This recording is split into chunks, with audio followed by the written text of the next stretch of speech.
In a world that often looks the other way, sometimes the greatest treasures are hidden in the places the world refuses to look. This is the story of a girl, a broken violin, and the billionaire who found music and hope where no one else dared to see. Some said winter in New York was magical. Lily Evans knew better. Winter meant frozen fingers that couldn't properly grip her violin bow. Winter meant subway vents that blew tepid air became prime real estate among the city's forgotten. Winter meant commuters bundled in cashmere and wool hurried past even faster, their eyes averted, their hearts hardened against the city's invisible people.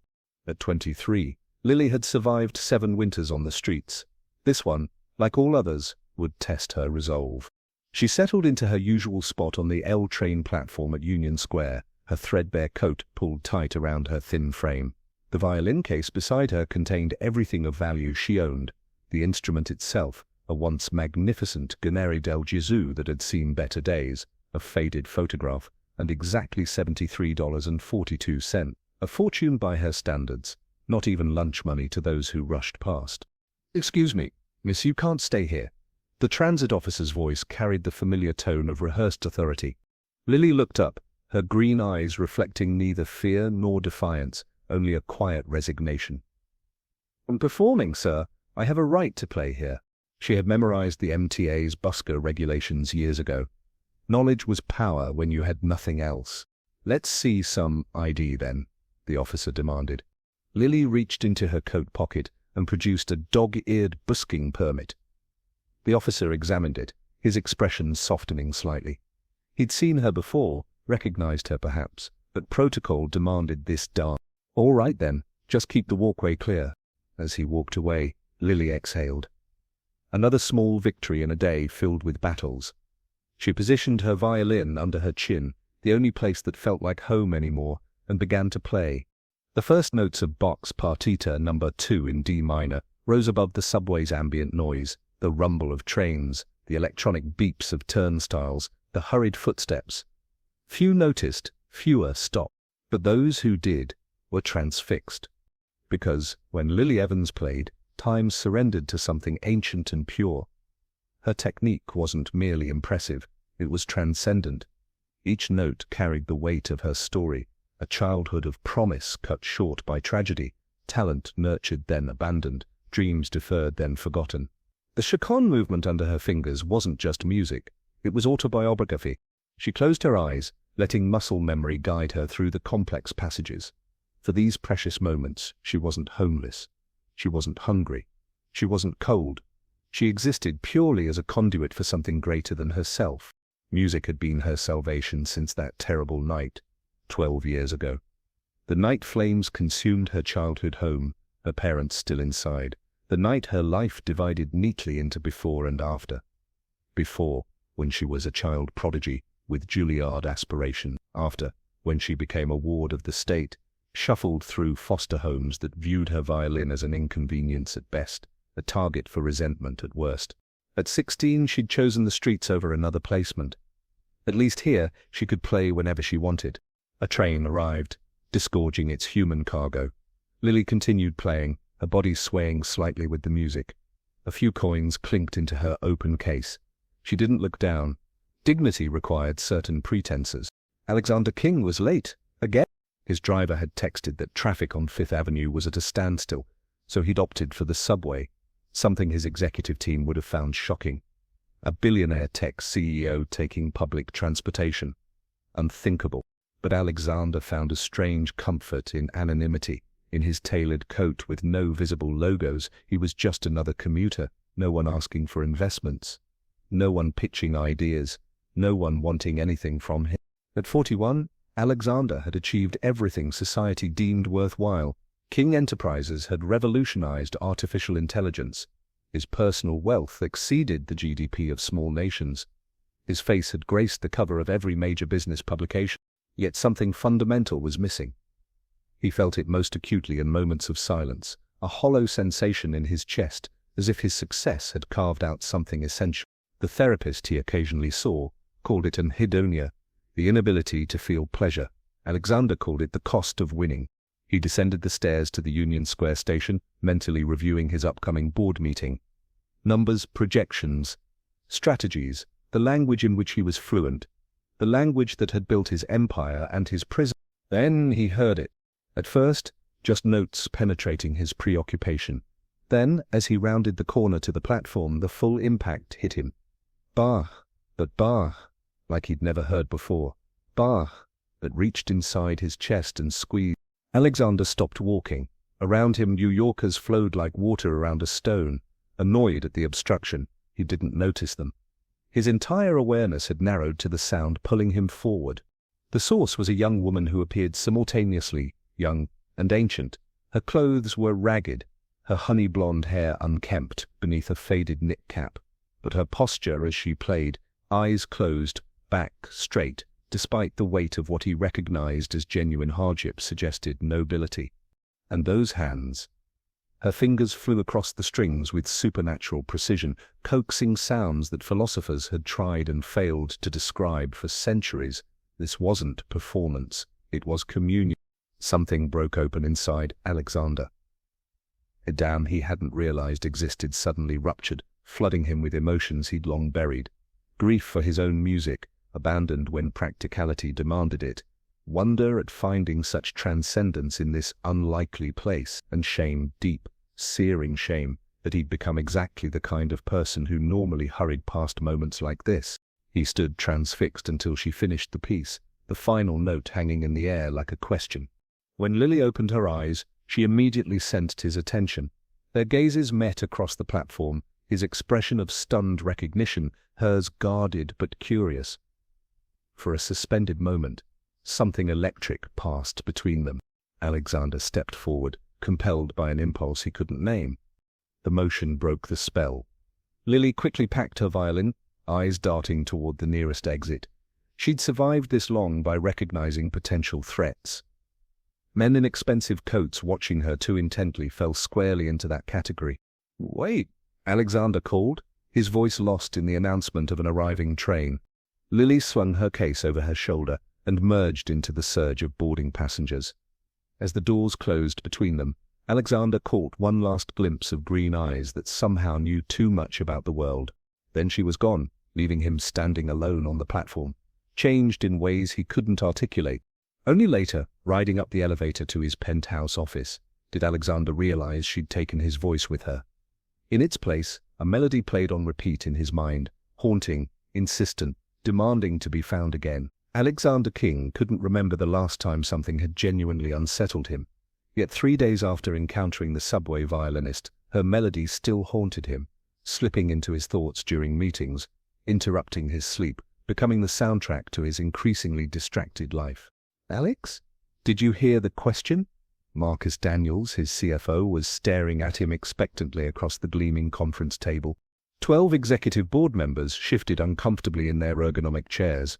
Alexander King, known for his laser focus and encyclopedic recall of financial data, had just been caught daydreaming. "I apologize." Alexander straightened his tie. "Could you repeat that?" Marcus frowned. "The Singapore expansion. The board needs your final decision today." "Right." Alexander glanced down at the proposal, a $780 million investment that would have monopolized his thoughts just a week ago. Now it seemed trivial compared to finding a homeless woman whose name he didn't even know. "I need more time," he said finally. "Let's reconvene next week." Ignoring the murmurs around the table, he stood and straightened his jacket. "Caroline, reschedule my afternoon appointments. There's something personal I need to attend to." His assistant's eyebrows rose slightly. Alexander King never had personal matters, but she nodded. 20 minutes later, he had exchanged his bespoke suit for jeans and a weathered leather jacket. He stood on the platform at Union Square Station, feeling oddly vulnerable without his usual armor of wealth and status. 3 hours passed. She didn't appear. The next day, he tried a different station, then another, then another. By the end of the week, Alexander had missed 2 critical investor calls and had begun carrying a small digital recorder everywhere. His executive team whispered about stress, burnout, midlife crisis. His therapist suggested a vacation. Instead, Alexander hired private investigators. They returned with nothing but vague reports of a blonde woman with a violin spotted at various stations across the city. Always moving, never staying. "Sir, with respect," his head of security had said, "this is becoming concerning." Alexander had dismissed him without comment. He knew how it looked. Alexander King, tech visionary and ruthless business strategist, wandering subway platforms in search of a street musician. But the woman's music had awakened something he'd thought long dead, a yearning for meaning beyond metrics and market shares. On day 14 of his search, inspiration struck. If he couldn't find her, perhaps she could find him. Lily noticed the flyer while changing trains at Broadway Lafayette. Her own music stared back at her from a QR code beneath bold text. "Have you heard the ghost violinist?" Her stomach tightened. Someone had recorded her. She scanned the crowded platform, suddenly feeling exposed. Privacy was a luxury for people with walls and doors, but still, this felt like an invasion. Curiosity overrode caution. She pulled out her ancient smartphone, her one technological indulgence, charged at public libraries, and scanned the code. The recording was from 3 weeks ago. Bass Chekern, her signature piece. The sound quality was surprisingly good, capturing the station's natural acoustics. The video showed only her hands, her face mercifully obscured by shadow and angle. What disturbed her was the view count, 2.3 million. The comment section overflowed with speculation and praise. Who is she? This is what art is supposed to do.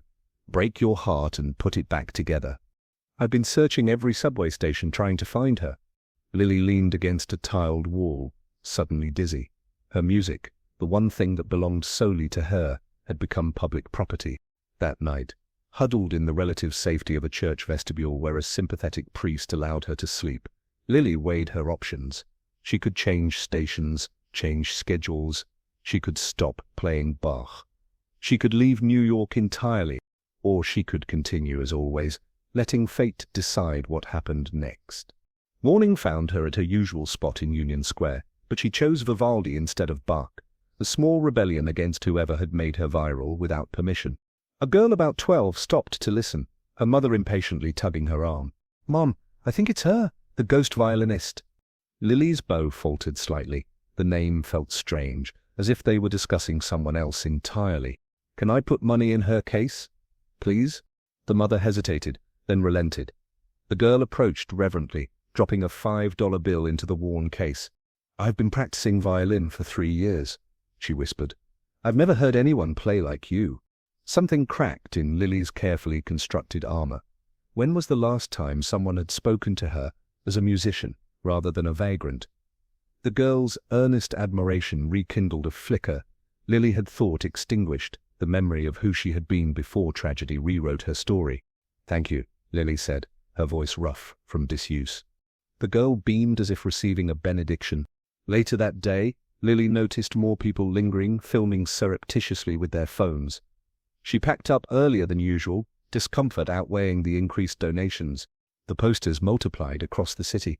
Soon, an Instagram account appeared. I'd find the ghost violinist, with daily updates from sightings across the subway system. Someone created merchandise, t-shirts with violin silhouettes, and the question, "Have you heard her?" A local news station ran a human interest story. Lily began playing at odd hours, strange stations, avoiding patterns, yet people still found her, their faces alight with recognition. Some offered help, opportunities, business cards. Lily accepted their money, but nothing else. Experience had taught her that strings were always attached. What she didn't know was that behind it all was a man whose life had become consumed with finding her again. Alexander's office had transformed into a command center. One wall displayed a map of the subway system with pins marking confirmed sightings. Another held printouts of social media posts about the ghost violinist. His business partners were concerned. The board was considering intervention. Alexander didn't care. For the first time in decades, he felt alive, driven by something other than profit margins and market domination. The search had stripped away his practiced confidence, revealing a man desperately seeking connection to something authentic in a world he'd helped make increasingly artificial. Tonight's intelligence suggested she might appear at the Chambers Street station. Alexander dismissed his driver and took the subway downtown, settling on a bench with a newspaper as camouflage. Hours passed, trains arrived and departed. Alexander's hope began to fade. Then, from the opposite platform came the unmistakable opening notes of Tchaikovsky's violin concerto in D major. Alexander jumped to his feet, newspaper forgotten. It was her, separated from him by train tracks and the width of the station. He ran toward the nearest crossing point, heartbeat drowning out the music. By the time he reached her platform, a small crowd had gathered. He pushed through gently, anticipation building, only to find a teenage boy with a violin case collecting final applause. Not her, not even close. The disappointment was physical pain. 5 more near misses followed over subsequent weeks. Once, he glimpsed her boarding a train as he exited at another. Another time, he followed the sound of a violin only to find her case sitting alone while she presumably stepped away. Once, he arrived at a station minutes after someone reported seeing her on social media. The universe seemed determined to keep them apart, which only strengthened his resolve to find her. Lily watched the phenomenon grow with mixed emotions. Fear of exposure warred with a dangerous tendril of hope. What if this strange attention could somehow lead back to the life she'd lost? Conservatory training, proper stages, an existence defined by music rather than survival. She began playing more challenging pieces, Paganini caprices, Sibelius, Isaïe sonatas, no longer hiding her full capabilities. If she was being watched anyway, she would show them everything she could do. One evening at Bryant Park Station, Lily noticed a man in a worn leather jacket standing at the periphery of her audience. Something about his posture caught her attention. The intensity of his focus, the slight forward tilt of his body, as if physically drawn to the music. A train arrived, breaking her concentration. When she looked again, he was gone. The next day, a different station, she spotted him again. Or someone very similar. This time, their eyes met briefly before the crowd shifted, separating them. That night, seeking refuge from spring rain in her church vestibule, Lily found herself wondering about him. Was he one of her new fans, or something else? The thought should have frightened her. A man possibly following her through the subway system. Yet something about him seemed familiar, almost safe, which made him the most dangerous kind of person. Hope was a luxury Lily Evans couldn't afford. 3 days later, she arrived at her usual spot in Union Square to find someone else playing there, a violinist from Juilliard fundraising for their summer program. She moved to her backup location at Lexington, and as she positioned herself against a column, violin case open at her feet, Lily noticed a business card placed deliberately inside her empty case. The card read simply, "I've been looking for you. Your music saved me. Please call if you're willing to meet." Below was a phone number. Lily's fingers trembled as she tucked the card into her coat pocket. She raised her violin to her chin and began to play, her bow gliding across the strings with new urgency. In the melody's peaks and valleys lay questions with no easy answers. Who was A.K.? What did he want from her? And most terrifying of all, what if this was the moment her carefully constructed isolation finally ended? As the final notes of her piece echoed through the station, Lily scanned the platform, sensing unseen eyes watching. For the first time in years, she found herself hoping to be found. Rain fell in relentless sheets across Manhattan, turning the city into a blurred watercolor of neon reflections and hunched shoulders. Alexander King stood beneath the awning of a closed florist shop, checking his phone for the 100th time. No messages, no calls. 3 days had passed since he'd left his card in her violin case. 3 days of renewed hope and crushing disappointment as each hour passed without contact. Perhaps she'd thrown the card away. Perhaps she'd never even seen it. He was about to surrender to the inevitable, that his quest had been nothing but a rich man's folly, when his phone vibrated. Unknown number, Union Square, North Exit. 15 minutes. Alexander's breath caught. He flagged down a taxi, suddenly unconcerned by the torrential downpour soaking through his Italian leather shoes. The station was nearly deserted when he arrived, unusual for a Thursday evening, as if the universe had cleared the stage for what would come next. He paced anxiously, rainwater dripping from his coat onto the grimy floor. Then she appeared at the top of the stairs, violin case clutched protectively against her side. Her hair was darkened by rain, her expression guarded but determined. She paused when she saw him, recognition and wariness battling across her features. "It's you," she said simply. "From that first day." Alexander nodded, suddenly unsure what to say now that his search had ended. All his practiced speeches evaporated. "Why?" she asked. The question contained multitudes. Why had he recorded her? Why had he searched for her? Why had he upended his life for a stranger? "Your music," he began, then shook his head. "No, it's more than that. When you played Bach that day, something happened to me. Something I can't explain." Lily studied him with eyes that had seen too much of the world's darkness to trust easily. "My name is Alexander King," he continued. "And yes, I'm that King, the one from the technology company." "I know who you are," she replied quietly. "I looked you up after I found your card. Lily Evans." She didn't offer her hand. "I want to help you, Miss Evans." A flash of defiance crossed her face. "I don't need saving. I never suggested you did. But I think we might be able to help each other." Thunder rumbled overhead, and Lily glanced toward the exit. "I shouldn't be here. This was a mistake." As she turned to leave, Alexander spoke words that stopped her mid-step. "The mathematical patterns in your Bach interpretation. They're unlike anything I've ever heard." She turned slowly. "What did you say?" "The way you play, it's not just emotional. There's a mathematical precision, a pattern that repeats yet evolves. It's remarkably similar to algorithms I've been working on for years." Alexander took a careful step forward. "Who taught you to play like that?" The color drained from Lily's face. "My father." "And who was your father?" She swallowed hard, her knuckles white around the handle of her violin case. "Jonathan Evans." Now it was Alexander's turn to freeze. Jonathan Evans. The composer. The one who committed suicide 12 years ago. "Yes." Lily's voice was brittle. "The same night our house burned down." Alexander struggled to process this revelation. Jonathan Evans had been a visionary, a musical theorist whose compositions had puzzled and enthralled critics. His work on mathematical structures in music had been decades ahead of its time, and before Alexander, his company had been desperately trying to acquire the rights to Evans' theoretical models for a revolutionary audio processing system. "I thought Jonathan Evans' entire family died in that fire." Lily's laugh held no humor. "The system worked very hard to erase me after I ran away from my last foster home. Easier than admitting they lost track of a minor." 1,000 questions crowded Alexander's mind, but one took precedence. "Will you play for me? Just once, here and now." Lily hesitated, then slowly opened her case. The violin inside, the Millionaire, had belonged to her father. As she began to play, Alexander closed his eyes, listening not just with his ears, but with the analytical part of his brain that had built his technological empire. Within the music he could hear it, the patterns, the precise mathematical relationships that his AI audio processing system had been missing. When the final note faded, he opened his eyes to find Lily watching him intently. "You understand it," she said. "It wasn't a question. Not fully, but enough to know your father's work didn't die with him. It lives in you, in your playing." Lily lowered her violin. "What do you want from me, Mr. King?"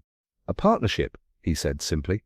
"My company has been developing a system that can analyze and replicate the emotional impact of music across different environments, concert halls, headphones, subway tunnels. We've been missing a crucial element that I believe your father discovered and taught to you.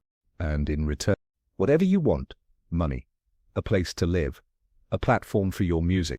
Lily studied him for a long moment. "I want the truth about my father's death. The real truth, not the simplified story fed to the newspapers."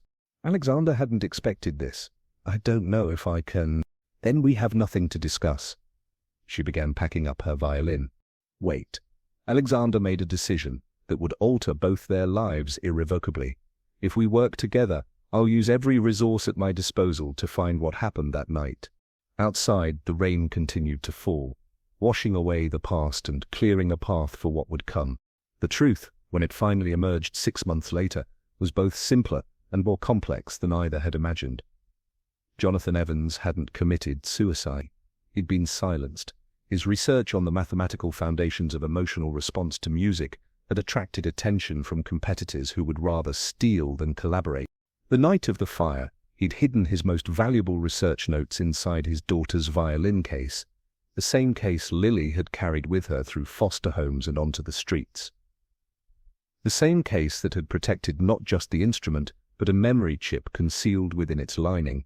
"He knew they were coming for him," Lily said, holding the small chip Alexander's team had discovered during the careful restoration of the Millionaire. "He saved his work by hiding it with me." In the months since their rainy reunion, Alexander's life had transformed His penthouse office, once a temple to technological achievement, now housed music stands and recording equipment. His board of directors had nearly revolted when he'd announced the company's new direction, until the first prototype using Lily's musical patterns had demonstrated its potential. Lily, too, had changed, though more carefully. She'd accepted Alexander's offer of an apartment but insisted on paying rent from her new position as chief musical consultant for King Enterprises. She'd cut her hair, replaced her threadbare clothes, but maintained the fierce independence that had kept her alive all those years. Together, they had created something neither could have achieved alone, a system that could analyze the acoustic properties of any space and adjust musical compositions to achieve maximum emotional impact. They called it the Evans-King Acoustic Resonance System, ECARS. But Alexander's greatest insight came 6 weeks into their collaboration. "We're thinking too small," he'd said one evening as they listened to a playback of Lily's Bach recording. "This isn't just about improving sound quality in headphones or concert halls." "What are you suggesting?" Lily had asked. "What if we could transform any space into an acoustic sanctuary? Abandoned buildings, empty factories, subway stations, places people have forgotten or ignored." Lily's eyes had lit with understanding. "Places like where I played, places where people like me seek refuge." "Exactly. We use ECARS to map these spaces, then install minimal equipment that optimizes them for musical performance. We create a network of acoustic sanctuaries around the world." "A movement," Lily whispered, "a global movement." From that conversation grew the Acoustic Sanctuary Initiative. Alexander provided the technological foundation and initial funding. Lily brought authenticity and first-hand understanding of what music meant to those with nothing else. They started in New York, transforming an abandoned power station in Brooklyn into a performance space where homeless musicians could play in acoustic perfection. They installed ECARS systems in subway stations, programming them to enhance the sound of street performers. Word spread. Cities across America began requesting their own sanctuaries, then Europe, Asia. Within 18 months, more than 200 abandoned spaces worldwide had been reborn as temples to sound. "Are we ready?" Alexander asked, pacing nervously in what had once been his executive office. Lily nodded, making a final adjustment to the global network display. "All sanctuaries are online and performers are in position. 2,718 musicians across 43 countries, and they can all hear each other, thanks to your technology." "Yes, each performer will hear the others in perfect acoustic balance, adjusted for their specific location." Alexander shook his head in wonder. "And to think this all started because I happened to hear you play Bach in a subway station." "Maybe it wasn't chance," Lily said quietly. "My father used to say that music creates its own kind of gravity. It pulls together the people who need to find each other." Alexander checked his watch. 1 minute to synchronization. They stood in silence as the seconds counted down. At precisely noon Eastern Time, Lily pressed the activation key. Across the world, in transformed factories and repurposed churches, beneath bridges and within subway tunnels, 2,718 musicians, many once homeless, all once overlooked, began to play a composition Lily had written specifically for this moment, thanks to ECARS. Their performances synchronized perfectly, creating a global symphony, unlike anything heard before. In New York, Alexander and Lily listened as the music flowed through their headquarters, each note carrying the stories of those playing it, stories of loss and perseverance, of art surviving against all odds. "I used to think technology was the answer to everything," Alexander said softly.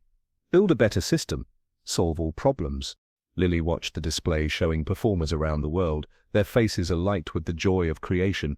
"And now I understand that technology is just a tool. What matters is how we use it to amplify what's already beautiful about humanity." As the symphony reached its crescendo, thousands of instruments speaking as one voice across continents, Lily felt her father's presence in the mathematical precision of the harmonies. Alexander sensed something too, a validation of his strange obsession, proof that following an inexplicable pull toward a subway violinist had not been madness but destiny. When the final notes faded, leaving a profound silence in their wake, Lily turned to Alexander. "What happens now?" she asked. Alexander smiled. "I don't know. For once in my life, I haven't planned the next step." Lily considered this, then carefully reached for his hand. "Maybe that's exactly where we're supposed to be." Outside their window, New York continued its relentless rhythm. Inside, something new had begun, a partnership forged through music and mathematics, loss and discovery. Their improbable journey from strangers to collaborators had already changed thousands of lives. Yet both sensed that their story, like any great composition, was just beginning its development, with themes established but variations still waiting to unfold. "Play something," Alexander said suddenly. "Something new." Lily lifted her violin, her father's violin, and began to improvise a melody that contained both questions and possibilities, the mathematical patterns now visible to Alexander's trained ear, as clearly as the emotion was audible to anyone who listened. It was, in every sense, a beginning disguised as an ending, a first step into territory neither could map alone,